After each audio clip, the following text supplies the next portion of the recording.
เมียนบ่น่ะประเตียประกอกเต็มบ่ต้นเบิ้นบ่น่ะแยะจังบ่จ้ะว่าเลยเนาะก็ไปเบิ้นกองประบ่หอบเราบ่ต้นเบิ้นเนาะถือว่าเอาไว้เด้อบึงเนื้อเราเอาไว้เปิดพายยะได้พายบุกยะแล้วป้าเนี่ยยะได้ขอยยะป้าเนี่ยคนยิ่งที่เนี่ยเดี๋ยวฉันอ้อยเลยกันเดี๋ยวเขาเลย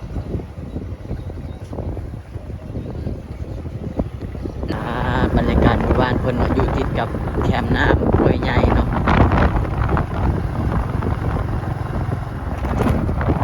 เป็นหมู่บ้านชนเผ่าบรูเนาะของเขตชนบทเมืองเซโปน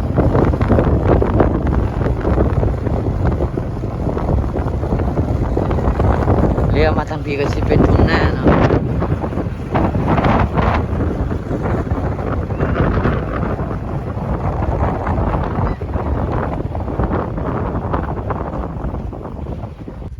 อันนี้คือหมู่บ้านอาเวียร์เนาะพี่น้องเป็นหมู่บ้านที่ชายแดนติดกับเวียดนามเนาะหมู่บ้านที่เป็นฝนตกเนาะมีฝนตกตลอดปีเลยเนาะ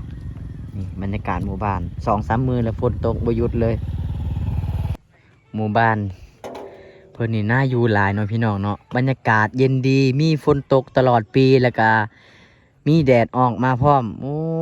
เบิ่งเนาะเบิ่งภูผาป่าไม้เขียวสดงดงามมีหมอกตกพี่น้องหมู่บ้านเพิ่นนี่เนาะ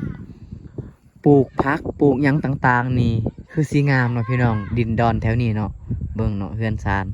ลานแปลนของพี่น้องประชาชนอยู่แถวนี้เด้อพี่น้องนี่โอ้ยนี่เนาะกำไรเงินเนาะในสมัยตะกี้พี่น้องหลายปีแล้วพี่น้องเอ้ยผู้ใดทันเนาะนี่เมตูเพิ่นยังเก็บไว้เนาะนี่นี่เป็นกำไรเงินแท้ๆเลยพี่น้องเนาะนี่เนาะนี่อันนี้อีกเนาะมีซองอันเนาะไหนโมแบบเล่นเติมแบบเยอะเงินเก่าเงินห้างเพิ่นก็ขายมาลายเลยพี่น้องเพิ่นขายมาลายย่างแต่กำไรนี่เนาะแล้วก็ช่องอันนี่แหละเนาะกูย้อนไป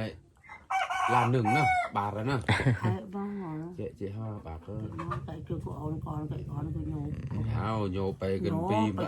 ปีไอจ่าบอยเตียวไปปีเป็นได้ไหมในปีเจ้าบอยเตียวเจ้าโดยเจ้าแว่ไอจ่าเลยไปกันเจ้าก่อนโยหน้าน้ำอะไรแกยะแกแหละบ้างมาพูดที่บ้านยาวแหละแต่บ้านแหละบ้าไปหน้าน้ำทุกเอาไม่ต้องเจ๊กูได้เจ๊ย้อนก่อนเจ๊ชื่อมันน้ำมือมีน้ำมือมันดอกก่อนไปวีนอยเจมกูเอาเลยครับเจ๊ใช่นอยเจมกูเจอจ่าตัวทางก็เอาทุกลมมาbây giờ đầu đó nó bây giờ chế sai cái mình bây giờ sai ấy ra đáng là cái chân chạy mà chưa còn cứ chìm cái tay mòn cái nó nhiều mòn tệ con mấy có ấy chắc giòn mấy lan nưng này bàn nàyป่ะrồi chìm rồi về bạc ấy mà còn mòn luôn mình chờ bòi tiêu lỡ chờ về Việt Nam bò cái tôm muông này dạ có đăng thế có nông tôm muông mà có cha là tôm muông này hay chờ bòi tiêu chờ về Việt chờ sẽ sai hay cha hay cứ bên nhau này ơi chứ cái chạy đập ไรเงินเนาะแต่เก่าเป็นใหญ่เลยพี่น้องแต่ว่าเขาใส่ตลอดเนาะมันก็กลายเป็นมันก็เป็นจังซี่แหละมันก็ลดลงไปเรื่อยๆเนี่ยไอ้เจ๊จะยันเนาะตอนแรกเนาะโรงเรียนนายโอ้ทองเหลืองเนาะทองเหลืองสมัยตะกี้ได้พี่น้องมอตัวนี้ไอตัวคนจะขายเนาะมันไล่มาเจ๊ยะชวนเจ้าในมูกโล50โดนจากไหนจ้ะเดี๋ยวเต้าก็ช่องโลนี่ขักขนาดเลยธรรมศาสตร์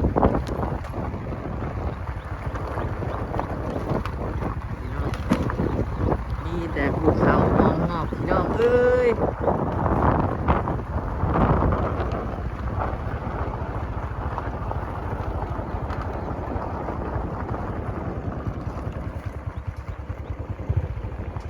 นี่เป็นเส้นทางไปหมู่บ้านเลยพี่น้อง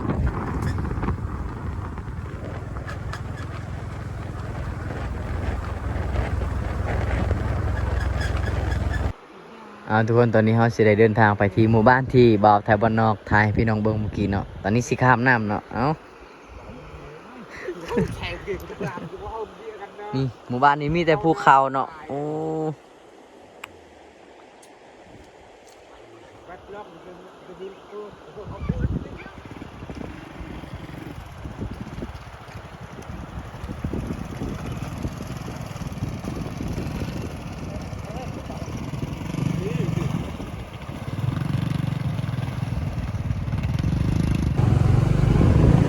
ตัวบนทางพี่น้อง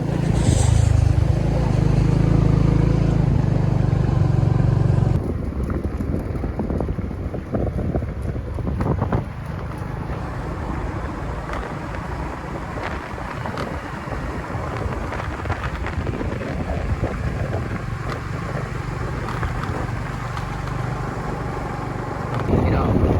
บ้านอยู่ที่แคมป์น้ำเลยติดเขา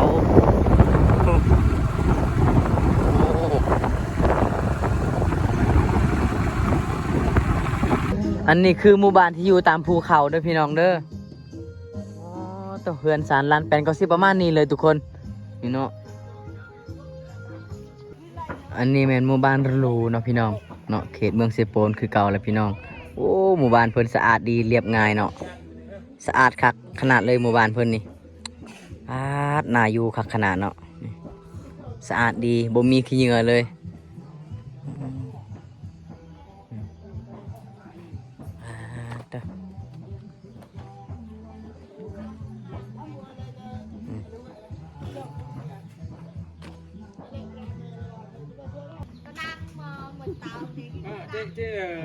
เขื่อนสารสะอาดดีครับเนาะเขื่อนลังน้อยๆแต่ว่าอยู่เรียบง่ายสะอาดดี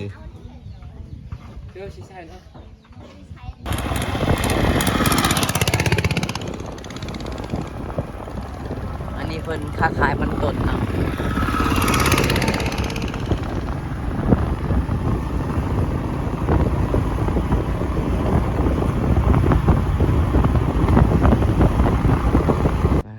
หมู่บ้านพี่น้องงามหมดเนาะสบายเลย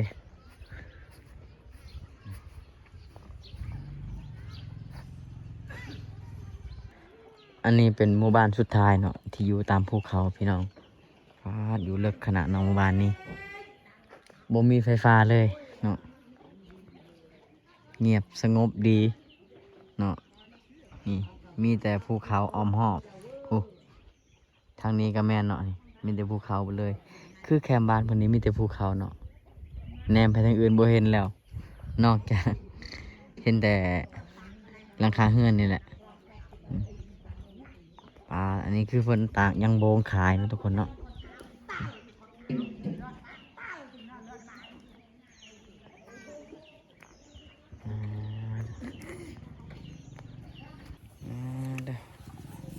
ลาดบังเนาะ ของกินเพิ่นหน่อไม้